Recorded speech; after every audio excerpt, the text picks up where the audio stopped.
French Touch. Je suis très très contente de vous avoir sur le plateau avec nous. C'est François Delporte. Vous êtes cofondateur et CEO de Doors. Donc c'est une plateforme de divertissement nouvelle génération, la première plateforme de streaming littéraire, c'est bien ça? Tout à fait. Je ne me trompe pas, j'ai fait mes devoirs. C'est qui magnifique. réunit donc les auteurs les plus talentueux. Alors, ceux qu'on sélectionne sur la qualité, effectivement. Donc, Bien sûr. Il y a des gens Parce qui qu'il y a viennent de des partout. Il y a des gens qui viennent partout, mais vous sélectionnez. Enfin, c'est ouvert, vous pouvez. Alors, la sélection, la candidature est ouverte. Oui. Mais après, que vous soyez auteur en herbe, professionnel ou, on va dire, au quotidien, c'est la qualité qui décide. Donc, on a un peu de tout. Et ensuite, on vous forme à cette nouvelle écriture, qui est une écriture sérielle. C'est-à-dire on va, à la différence d'un roman, on ne va pas passer 100 pages à décrire un lieu ou quelque chose comme ça. On va vraiment adopter peut-être aussi les codes du journalisme. On va vraiment aller chercher de l'intensité, de l'émotion. Le cliffhanger, après un épisode, c'est 3 minutes chez nous. Donc on a 3 minutes pour donner envie au lecteur de lire la suite. Donc c'est très intense, très punchy, ça plaît beaucoup aux nouvelles générations. Parce que vous avez voulu proposer une expérience nouvelle. Exactement. En fait, on est une équipe assez jeune, un peu les digital natives, donc ces gens entre 80 et 2000 finalement, où on s'est dit, mince, sur la lecture, ça fait quand même des siècles que ça n'a pas bougé.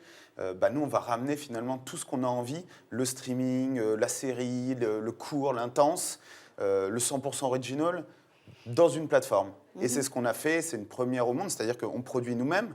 C'est 100% original, de haute qualité, généraliste. Donc on a à la fois de la fiction et de la non-fiction, à la fois, entre guillemets, de l'érotique, de l'horreur, de la science-fiction.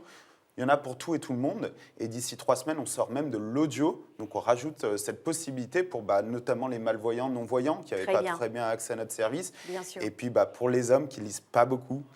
Chez nous, c'est seulement 20%. C'est vrai. C'est vrai. Les femmes lisent plus que les hommes. Et chez nous...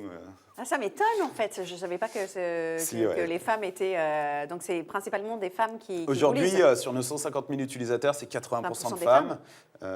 Et c'est sans surprise. Où sont les hommes, dis donc? Normalement, on dit où sont les femmes, mais là, pour le coup, où sont les hommes? Alors là, c'est grande majorité. Oui, c'est fou. Donc, Doors, mais Tout à fait. anciennement. Rocambole. Oui, et alors, pourquoi ce changement de. Alors, de nom? Rocambole, c'est un clin d'œil à notre format d'origine, au roman feuilleton, finalement, qui a inspiré notamment les séries d'aujourd'hui, le format sériel. C'était un épisode par jour dans le journal populaire.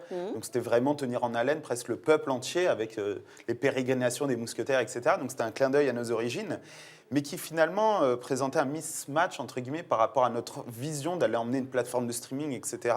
Et donc, on s'est davantage rapproché maintenant de Doors, qui est les portes de notre imaginaire. Et chez nous, on a des univers. Donc, à chaque fois qu'on pousse une porte, on rentre dans un monde, que ce soit un équivalent de romance sous couvert de catastrophes écologiques ou de remake de vampires ou de documentaires. Donc chaque porte pour chaque typologie de personne. Et c'est ce qu'on veut faire avec Doors, dont le petit point sous le R qui est une petite porte cachée. Donc, on est dans une phase de transition, d'évolution. D'évolution, Voilà. On va dire, hein, pas de transition. Exactement. On passe vraiment, après 1 an et demi, avec une belle croissance. Maintenant, on veut passer la vitesse supérieure. Donc, il y a l'audio qui arrive, bientôt l'international. L'international, c'est-à-dire des productions en anglais. En anglais, ok. Donc déjà, on va traduire pour aller tester les différents marchés, parce que par exemple, il y a les pays du Nord qui sont des très grands lecteurs, l'Allemagne, mais dans le divertissement, il y a bien sûr l'Inde avec Bollywood, mais les États-Unis avec Hollywood, donc des grands consommateurs de divertissement. Et tous ces gens, il faut qu'ils connaissent nos histoires. Oui, bien sûr, il faut qu'ils connaissent nos histoires. Donc on est sur les auteurs français qui vont être traduits. Dans un premier temps, c'est ce qu'on va faire pour être très agile, pour aller très vite. Et si le format plaît, donc si le marché est réceptif, on va aussi aller développer notre, si on peut appeler ça notre fabrique. Nous, c'est ce qu'on appelle en France, créer une fabrique indienne, américaine, pourquoi pas scandinave, là où il y a des lecteurs. L'événement s'appelle We Are French Touch. Et évidemment, quand j'ai des gens qui passent sur le plateau, je voudrais savoir ce que tu ressens sur cette phrase French Touch. Qu'est-ce que ça veut dire dans ton domaine? Dans mon domaine, ça veut dire, en fait, c'est un peu réaliser l'impossible, avec cet avantage d'être assez fou pour le tenter. Nous, une de nos valeurs, alors tout le monde dit exemplaire, machin, non, nous on a 3 valeurs, c'est pour Frodon, c'est la scène du Seigneur des Anneaux, le 3e, à la fin, Aragorn, il y va, ils sont 10, ils sont 1000 en face, nous c'est ça. Et French c'est David Touch, contre Goliath, quoi. Exactement, et je trouve qu'on a cette appétence en France. Par contre, là où on pêche, je pense, c'est qu'une fois qu'on arrive à démontrer qu'on a ce potentiel, souvent il s'échappe. Et c'est ce qu'on veut faire, c'est le garder en France, c'est le garder en tout cas sous pavillon européen et pas se faire racheter, pas se faire financer à l'étranger, etc. Donc c'est un gros challenge, mais je pense que French Touch, We Are French Touch, c'est vraiment cette volonté et cette vision d'amener des choses un peu impossibles et via la création, quoi.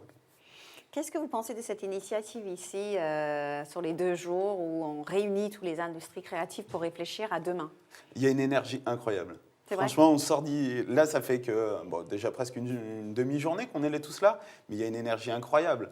Entre Jean-Michel Jarre qui monte sur scène, qui parle de Metaverse, Martin Solveig qui arrive et dit « moi je fais une appli pour les enfants en audio », etc.